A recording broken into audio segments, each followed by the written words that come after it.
Hi, I'm Mike Fink on the STS-134 crew, and you're watching NASA TV.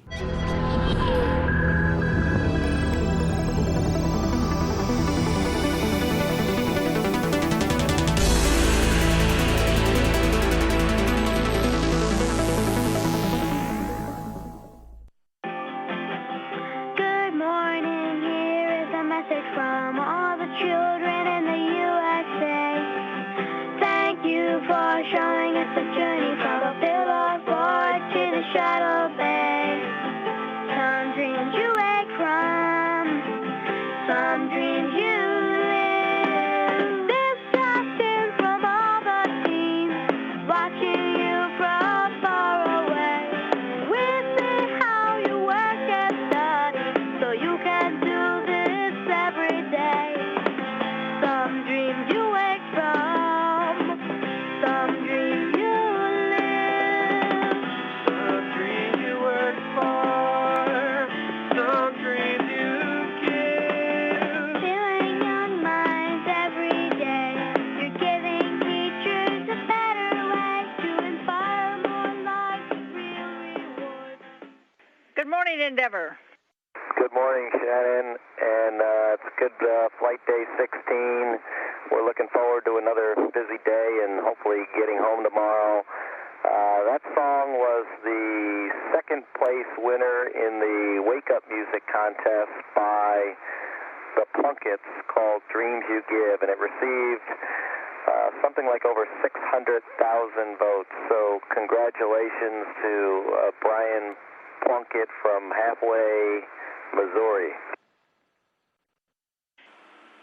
Drew, you've certainly walked in space before. What did you think about this trip, and what's it going to feel like when you can't fly in these shuttles again?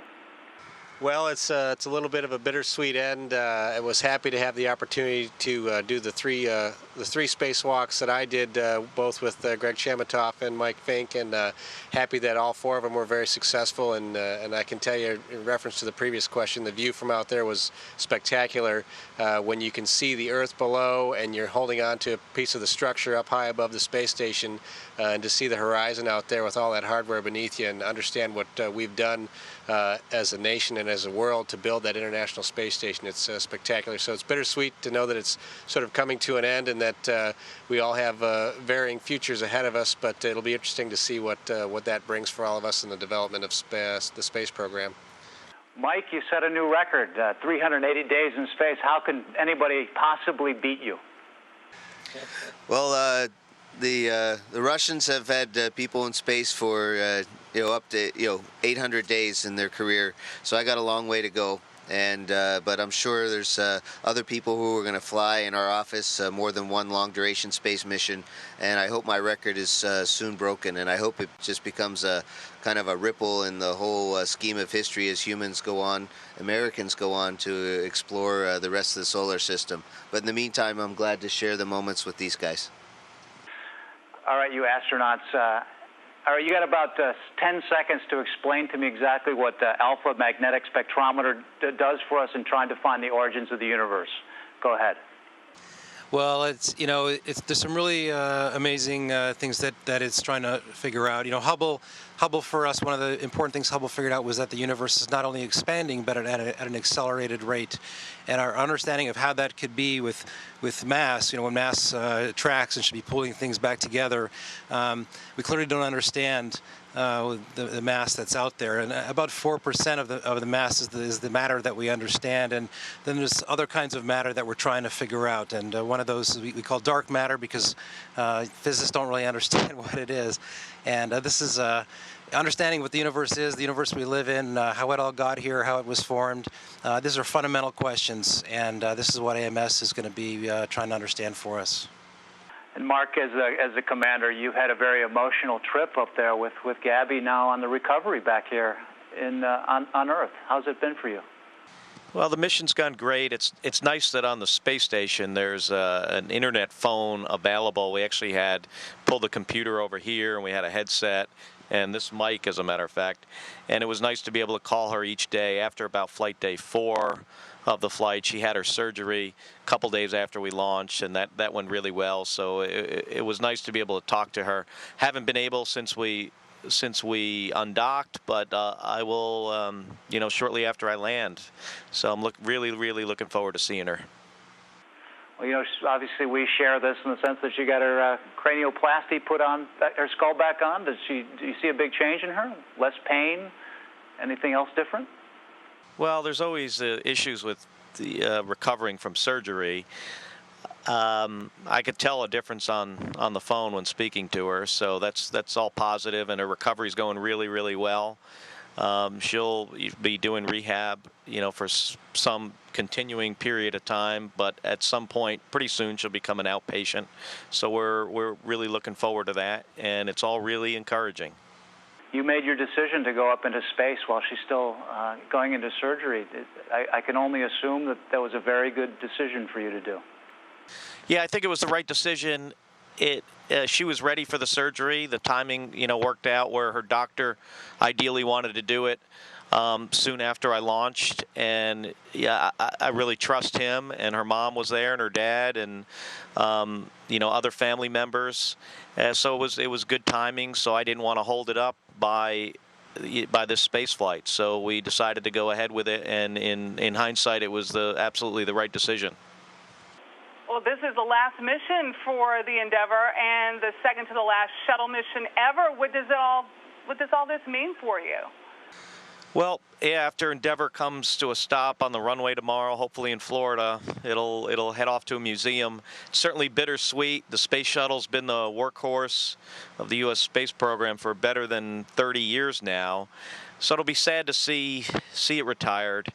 But we are looking forward to new spacecraft and new destinations, and we're all excited about the future. For the rest of you guys, what are you most looking forward to being finished with this mission, and what has it been like to look out at the world? Those spacewalks must have been something. It has been my first experience with the space shuttle. I flew before on the Russian side. It has been a very unique experience to stay and to work with my crew. The mission is coming to an end. I'm very pleased the way it went, and I look forward to see my wife Valeria and my 3 kids, Eduardo, Davide, and Enrico. They will be waiting for me together with all the other families at the Kennedy Space Center. Yeah, it's really special to be out there on a spacewalk, because there's just a quarter inch of plexiglass between you and the rest of the universe, and you can look down and see our planet zoom by at 17,500 miles an hour, and you can see the rest of the cosmos in front of you. But mainly we look at our work, but it's a really breathtaking view, and I was glad to share it with both Drew Feustel and Greg Chamatoff, along with the guys inside helping us out and even taking pictures. It was definitely an enjoyable experience, but one thing I always want to make sure is everyone knows it is not easy. There's never an easy spacewalk. They're all really difficult. I sometimes, at least in my mind, think it's just as tough to climb Mount Everest as it is to go on a spacewalk. Mike, if I got the stats right here, you've had 26 hours on 6 spacewalks during your career. I'm just wondering, I know it's work out there, and your time is limited, and you've got a lot to get done, but knowing that you won't be flying off the side of a shuttle again, did you take any extra time on this trip just to reflect, just to have a nostalgic moment? Yes, I absolutely did. Each time you get to do a spacewalk, it's a lot of work, but it's also very much a blessing. And since those 6 spacewalks on the Russian side, I had 3 spacewalks out of 4 here on our mission, so it's a total of 9 now. I can't believe it. I didn't even think I'd ever get to do one.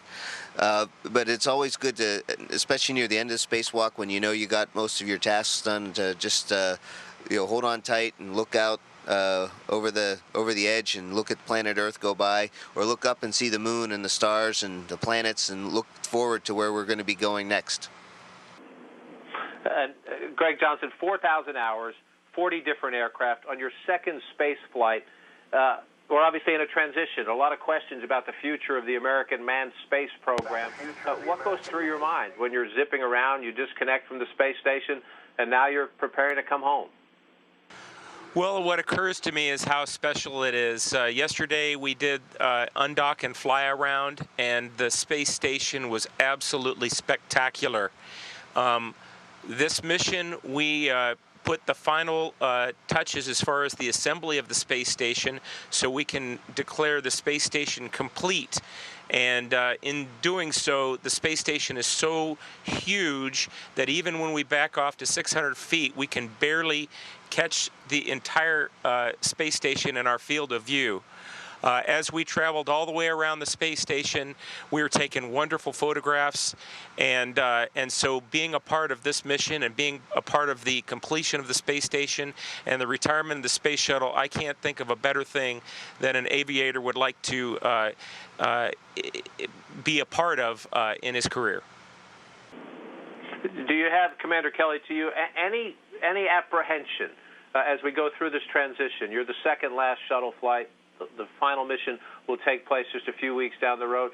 Any apprehension that in this period of transition something will be lost, whether it's scientific discovery or just the great sense of adventure that is manned spaceflight? I don't think the adventure will be lost. I think what's always at risk is as we transition to a new program and a new vehicle, there's going to be a period of time when Americans aren't flying on U.S. spacecraft. So that's a challenge. You know, people leave, you know, engineers and operations people will move on and do other things. So it's the corporate memory that I think I'm most worried about as people go. But you know, over time, we'll get the right mix of people, and NASA has an incredible workforce. It's very talented, and you know, from the late 1950s to today, we take on great challenges, and we've never failed. So. You know, I think the future is bright. There's going to be a period of time where we're going to develop our next generation of launch vehicles, and it'll be you know, a challenging transition, but I expect, you know, great things. Some of NASA's legends, some astronauts have written a letter to NASA the last couple of days and to President Obama. They include Gene Cernan, Neil Armstrong, and Jim Lovell, who say that human spaceflight program is in disarray. Any of you agree with that, given the state of where NASA is going now? Are you concerned about the future of human spaceflight?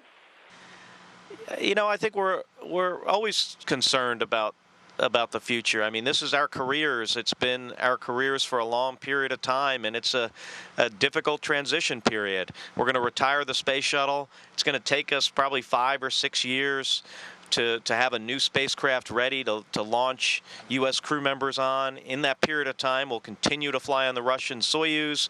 We have a very capable space station that we're going to continue to operate. The U.S. segment of the space station is a very capable laboratory. We have a European lab, a Japanese lab on board. But, you know, transitions are sometimes difficult. But, you know, we have confidence in NASA and NASA management that you know, we'll steer through this period of time and come out on the other side with a really vibrant space program. Hopefully we'll get an opportunity to go back to the moon or go on to Mars, an asteroid. I mean, we're really excited about the future.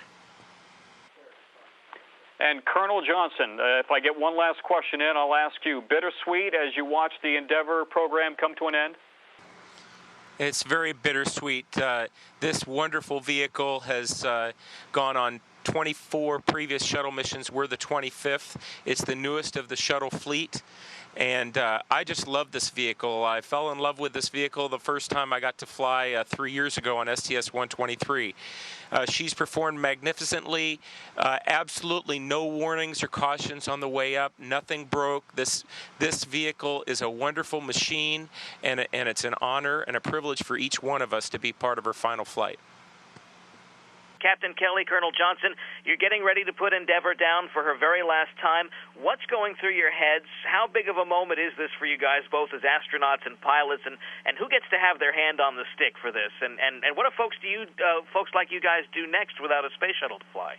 Yes, it's always a big moment in the mission. The space shuttle is a big glider. There's no engines for landing. I mean, we have this incredible amount of thrust and power for liftoff, and then we glide home, very steep glide slope. Space shuttle has really short and stubby wings, so we practice the landing a lot. And I'll do the landing tomorrow. It'll be about 2 in the morning.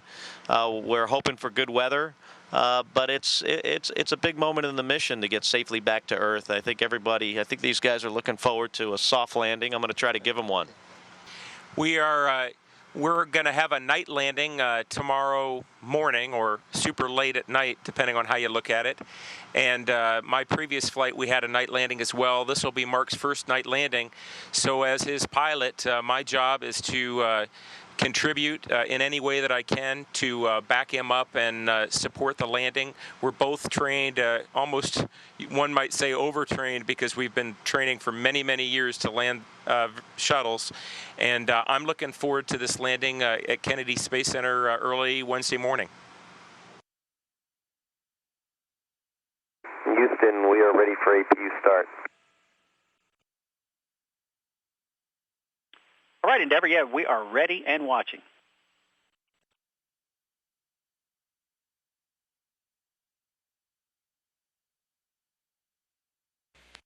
This is Mission Control Houston. We can see that Auxiliary Power Unit 1 is up and running because there's hydraulic pressure flowing through the lines that are controlling the elevons. We're watching that live picture from the payload bay cameras of the Space Shuttle Endeavour as the flight control surfaces are checked out. Once the Space Shuttle reaches what's known as entry interface, about 5 minutes before landing, there will be significant aerodynamic pressure on the control surfaces that they'll be able to control Endeavour's descent through the atmosphere toward the runway at Kennedy Space Center in Florida. This is part of the standard checkout of all of the flight control systems aboard the Space Shuttle prior to every landing.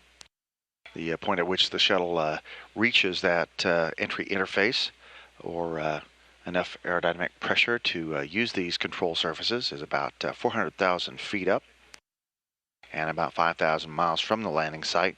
At that point, the Space Shuttle will be traveling about 25,000 feet per second, which is about 1,700 miles an hour. Hi, I'm Mark Kelly, commander of Space Shuttle Endeavour. My first of 4 space flights was as Endeavour's pilot on STS-134 in December 2001. This is Endeavour's last flight, and certainly my last shuttle flight as well. We left the station with new spare parts, supplies, and an advanced scientific instrument called the Alpha Magnetic Spectrometer. AMS is already at work, gathering information that could improve our understanding of the universe. The $2 billion instrument weighs 15,000 pounds and involved a collaboration with more than 600 scientists and engineers from 60 institutions in 16 countries. This cooperation illustrates a legacy of Endeavour, the Space Shuttle, and the space station.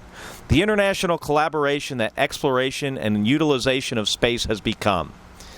Endeavour is a proud name, borne by a number of ships. Few were less racy but more able than explorer James Cook's Endeavour. The Endeavour Cook used on his first voyage of exploration was built to haul coal like those on which Cook had served as a merchant marine officer. It was blunt-bowed, slow, yet reliable, strong, and able to take a lot of punishment. It would survive grounding on Australia's Great Barrier Reef that would have sunk most ships of its day. In some ways, it reminds us of our own Endeavour. Our mission is returning from the International Space Station after Endeavour's 12th visit to the orbiting laboratory. There, people from many nations have served continuously in successive crews since November of 2000, teaching and learning from one another about interactions and about how best to do things in this harsh environment. Endeavour flew the first space station assembly mission, STS-88. The first Japanese component of the space station was taken by Endeavour to the station in March 2008. It also delivered Node 3, Tranquility, and the Cupola, the robotic workstation with 6 windows, to the ISS in February of 2010. A spacecraft that was partly a collection of spare parts, Endeavour also features advanced new hardware that helped improve safety and performance of other orbiters when it was later incorporated into them. Endeavour OV-105, authorized by Congress in August 1987 as a replacement for Challenger, was named through a national competition of elementary and secondary school students. Endeavour was delivered to the Kennedy Space Center on May 7, 1991, and launched first into space on May 7, 1992. Endeavour's STS-118 launch on August 8, 2007 was its first in 4 years after a lengthy modernization following the loss of Space Shuttle Columbia. This flight was commanded by my brother Scott Kelly. When we launched on STS-134, Endeavour already had traveled almost 116.4 million miles in space on 24 previous flights. It had spent 283 days in space and orbited the Earth 4,423 times. We are adding significantly to that total. It has taken 133 individuals into space, some of them more than once. Astronauts are just the tip of a very large iceberg. Behind us are thousands of people, civil servants, contractors, suppliers. They're dedicated, hard-working folks who believe deeply in what we do. They train us to do our jobs. They build, repair, and maintain our spacecraft and their equipment. They manage our missions, launch us, and control our flights. They support us in many, many ways. We believe deeply in them, enough to trust them with our lives. We've talked a lot about Endeavour, the space shuttle, in the past. Now that we've looked back, let's take a moment to look ahead. The retirement of Endeavour and the shuttle fleet will not end the human need to explore. It is, and always will be, part of who we are. The United States will build other spaceships, better than those of today. Even if they are years in the future, they will nevertheless increase our knowledge of the world, generate an enormous benefit to our economy, and inspire our children.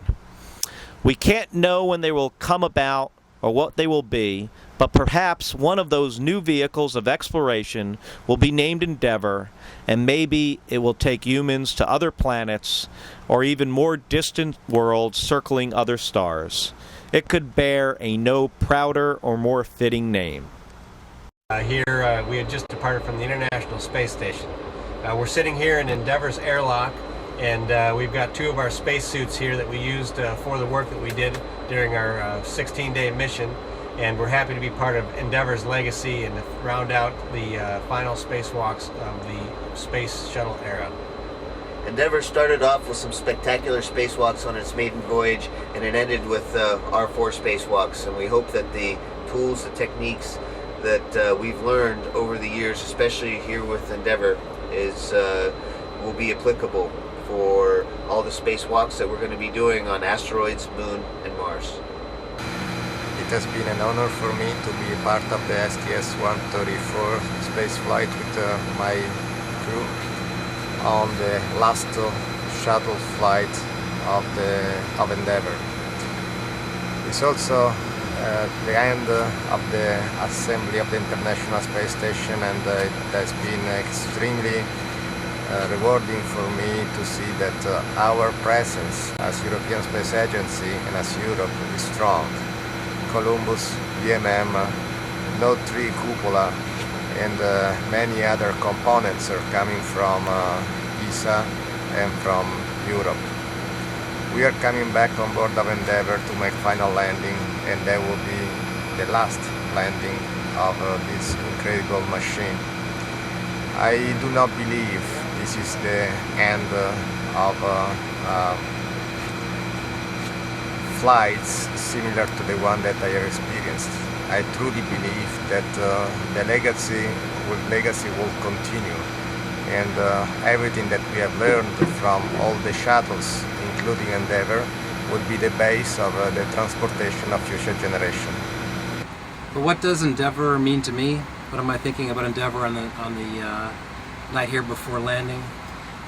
Endeavour is a very special ship to me. A couple years ago, I was on the station for 6 months and was dropped off by Discovery, and I never saw another vehicle of this size. I saw a lot of traffic up there with Progress and Soyuz and an ATV come and go, but after 6 months on the space station, I had a wonderful time, and the mission went really well, and it was time to come home, and my ride home was going to be Endeavour.